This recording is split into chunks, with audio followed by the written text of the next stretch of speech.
Hello everyone, welcome to just creative world. ഇന്നത്തെ recipe ഈസിയായിട്ട് നമുക്ക് ഉണ്ടാക്കാൻ പറ്റിയ ഒരു പൊറോട്ടയാണ്. സാധാരണ നമ്മൾ നൂൽ പൊറോട്ട ഉണ്ടാക്കാനായിട്ട് കുറേ നേരം കുഴയ്ക്കണം, അതിനുശേഷം അത് ചുരുട്ടിയെടുക്കണം. ഒരുപാട് പ്രൊസീജിയേഴ്സ് ഉണ്ട്. ഇതങ്ങനെയൊന്നുമില്ല. നമുക്ക് ഡയറക്റ്റായിട്ട് പെട്ടെന്ന് തന്നെ ഉണ്ടാക്കാനും പറ്റും. നല്ല ടേസ്റ്റാണ് കഴിക്കാനായിട്ട്. നൂൽ പൊറോട്ടയുടെ അതേ ടെക്സ്ചർ എന്ന് പറയാനൊക്കത്തില്ല, എന്നാൽ പോലും നല്ല ടേസ്റ്റാണ് കഴിക്കാനായിട്ട്. കറിയൊന്നുമില്ലാതെ തന്നെ ഇത് ചൂടോടെ കഴിക്കാൻ ഭയങ്കര ടേസ്റ്റായിട്ട് എനിക്ക് തോന്നി. രാവിലെ പെട്ടെന്ന് ഉണ്ടാക്കാൻ പറ്റിയ ഒരു ഈസി ബ്രേക്ക്ഫാസ്റ്റും കൂടിയാണിത്. നെയ്യൊക്കെ തേച്ച് കൊടുക്കുന്നതുകൊണ്ട് നല്ലൊരു ഫ്ലേവറുണ്ട്. ഒരുപാട് ചേരുവകളൊന്നും ആവശ്യമില്ല. നമ്മളുടെ വീട്ടിൽ എപ്പോഴും ഉണ്ടാകുന്ന ചേരുവകൾ തന്നെ വെച്ച് നമുക്കിത് ഉണ്ടാക്കാൻ പറ്റും. അപ്പോൾ നമ്മൾക്ക് നോക്കാം ഇതെങ്ങനെയാണ് ഉണ്ടാക്കുന്നതെന്നുള്ളത്. അതിനായിട്ട് 1 കപ്പ് മൈദപ്പൊടിയാണ് ഞാൻ എടുത്തിരിക്കുന്നത്. ഗോതമ്പ് പൊടി വേണമെങ്കിൽ അങ്ങനെ എടുക്കാം, രണ്ടായാലും കുഴപ്പമില്ല. അതിനകത്തോട്ട് 1 ടീസ്പൂൺ നെയ്യും കൂടെ ഒഴിച്ച് നമ്മൾ പുട്ടിനൊക്കെ നനയ്ക്കുന്ന പോലെ നന്നായി മിക്സാക്കി എടുക്കുക. എല്ലാ ഭാഗത്തേക്കും നല്ലപോലെ മിക്സ് ആവണം. അതിനുശേഷം ഇത് സൈഡിലോട്ടൊന്ന് മാറ്റി വയ്ക്കാം. എന്നിട്ട് മിക്സിയുടെ ഒരു ജാർ എടുക്കുക. അതിനകത്തോട്ട് 1/2 കപ്പ് പാലാണ് ഒഴിച്ചു കൊടുക്കുന്നത്. നമ്മളിത് എളുപ്പത്തിന് വേണ്ടിയിട്ടാണ് മിക്സിക്കകത്തോട്ട് ഒഴിച്ചു കൊടുക്കുന്നത്. നല്ലപോലെ മിക്സ് ആവാനും കൂടെ വേണ്ടിയിട്ടാണ് ഇങ്ങനെ ചെയ്യുന്നത്. 1 മുട്ടയും കൂടെ ഒഴിച്ചു കൊടുത്തിട്ടുണ്ട്.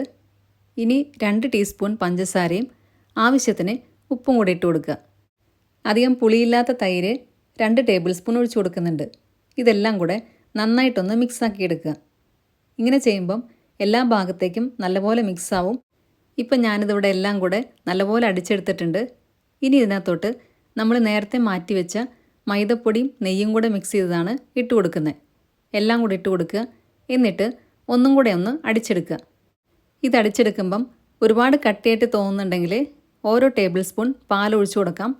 ഞാനിവിടെ 2 ടേബിൾ സ്പൂൺ പാലാണ് ഒഴിച്ചു കൊടുത്തിരിക്കുന്നത്. അതിനുശേഷം ഈ ഒരു തിക്നെസ്സിൽ വേണം ഇത് കിട്ടാനായിട്ട്. ദോശമാവിനേക്കാളും കുറച്ചും കൂടെ തിക്കായിരിക്കും. ഈ ഒരു പാകത്തിൽ വേണം എടുക്കാനായിട്ട്. ഇതൊരു പൈപ്പിംഗ് ബാഗിലോട്ടോ അല്ലെങ്കിൽ ഇതുപോലെ ഒരു സിപ്പർ ബാഗിലോട്ടോ ഒഴിച്ചു കൊടുക്കാം. എന്നിട്ട് അതിൻ്റെ ഒരു സൈഡ് ഒന്ന് കട്ട് ചെയ്ത് കൊടുക്കണം. ഈ സമയത്ത് തന്നെ ഒരു പാൻ അടുപ്പത്ത് വെച്ച് മീഡിയം ഫ്ലെയിമിൽ വെക്കുക. അതിനകത്തോട്ട് കുറച്ച് നെയ്യൊന്ന് തേച്ച് കൊടുക്കുന്നുണ്ട്. എന്നിട്ട് നമ്മൾ നേരത്തെ തയ്യാറാക്കിയ മാവ് ഇതുപോലെ ഒന്ന് ചുറ്റിച്ചു കൊടുക്കുക. നൂൽ പൊറോട്ടയുടെ ഒരു ഷേപ്പിൽ വരുന്ന വിധത്തിൽ വേണം നമ്മൾ ഒഴിച്ചു കൊടുക്കാനായിട്ട്. അതിനുശേഷം 2 സൈഡിലും നെയ്യ് തേച്ച് കൊടുക്കുക. തിരിച്ചും മറിച്ചുവിട്ട് ഇത് മുരിച്ചെടുക്കാം. ഇതേപോലെ തന്നെ എല്ലാം ചെയ്തെടുക്കുക. 4ഓ 5ഓ നൂൽ പൊറോട്ട നമുക്ക് ഉണ്ടാക്കാൻ പറ്റും 1 കപ്പ് മൈദപ്പൊടി വെച്ച്. ഇതിൻ്റെ കൂടെ ചിക്കൻ കറിയോ മുട്ടക്കറിയോ ഏത് വേണമെങ്കിലും എടുക്കാം. കറിയൊന്നുമില്ലാതെ കഴിക്കാനും ഭയങ്കര ടേസ്റ്റാണ്. ചൂടോടെ തന്നെ കഴിക്കുമ്പോഴാണ് നല്ല ടേസ്റ്റായിട്ടിരിക്കുക. അപ്പോൾ എല്ലാവരും ഇതൊന്ന് ട്രൈ ചെയ്ത് നോക്കണം. നിങ്ങളുടെ ഫീഡ്ബാക്സ് എല്ലാം കമൻസിലൂടെ അറിയിക്കണം. വീഡിയോ ഇഷ്ടമായിട്ടുണ്ടെങ്കിൽ നിങ്ങളുടെ ഫ്രണ്ട്സിനും ഫാമിലിക്കും എല്ലാം ഷെയർ ചെയ്യുക. ഈസി ആയിട്ടുള്ളൊരു ബ്രേക്ക്ഫാസ്റ്റാണ്, എല്ലാവർക്കും ഇഷ്ടപ്പെടും. ഗോതമ്പ് പൊടി വേണ്ടവർക്ക് അങ്ങനെ വേണമെങ്കിൽ ചെയ്യാം. ഏതാണെങ്കിലും നല്ല ടേസ്റ്റാണ്.